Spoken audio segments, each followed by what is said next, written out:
Ritarda ad essere consegnato agli addetti ai lavori l'unico palasport esistente in città, il glorioso Pippo Nicosia. Gli interventi di messa in sicurezza, di ripristino e di riqualificazione della struttura, disposti oltre un mese fa dal Comune, sono ancora in una fase intermedia. I lavori avrebbero dovuto essere ultimati i primi giorni del mese di novembre, ma si sono protratti ancora per un paio di settimane a causa della qualità degli interventi che dovrebbero per tantissimi anni risolvere il problema delle infiltrazioni d'acqua dal tetto e dalle pareti. Parliamo di una struttura che non si tocca nella parte, diciamo, superiore da quando era stata realizzata, quindi parliamo della fine degli anni 70, agli inizi degli anni 80.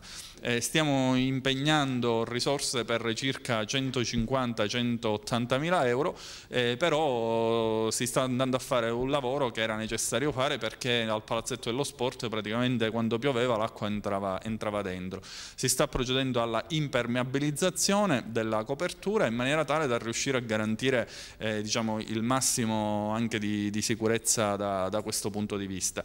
Si lavora sul tetto per tamponare le infiltrazioni di acqua piovana, ma anche all'interno, soprattutto sulle pareti, per rattoppare le numerose e pericolose crepe. I lavori alla Palasport Nicosia procedono speditamente e sono eseguiti dalla ditta Edis di Agrigento e, come sostiene il sindaco Marco Zambuto, saranno ultimati entro la fine di novembre.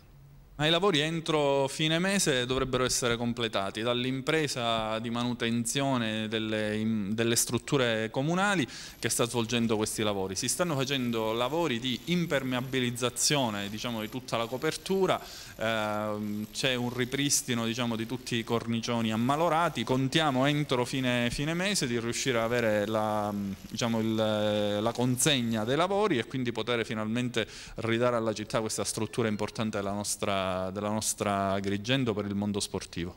Nel frattempo viene una buona notizia per le società sportive. Gli atleti di pallamano, pallavolo, basket e arti marziali potranno riprendere gli allenamenti all'interno del Nicosia, ma solamente dopo le 5 del pomeriggio, quando gli operai avranno finito il turno di lavoro.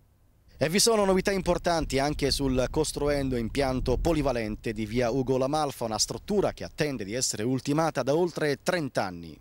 Finalmente l'altro ieri abbiamo concluso con una transazione il rapporto e la controversia, il contenzioso che c'era con l'impresa che svolgeva i lavori nel costruendo Palasport, diciamo, di piazza Ugo La Malfa. Questa chiusura, diciamo, del contenzioso con la transazione consente oggi di avere le mani libere per poter guardare avanti e quindi andare al completamento del progetto e al successivo finanziamento. Questo era un passaggio assolutamente fondamentale che ci ha bloccato per diversi mesi.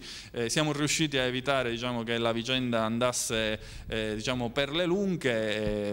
Oggi siamo pronti per andare, dicevo, con il progetto di completamento e con andare a recuperare il relativo finanziamento. In questo senso abbiamo già i contatti con il credito sportivo per andare a finanziare l'opera.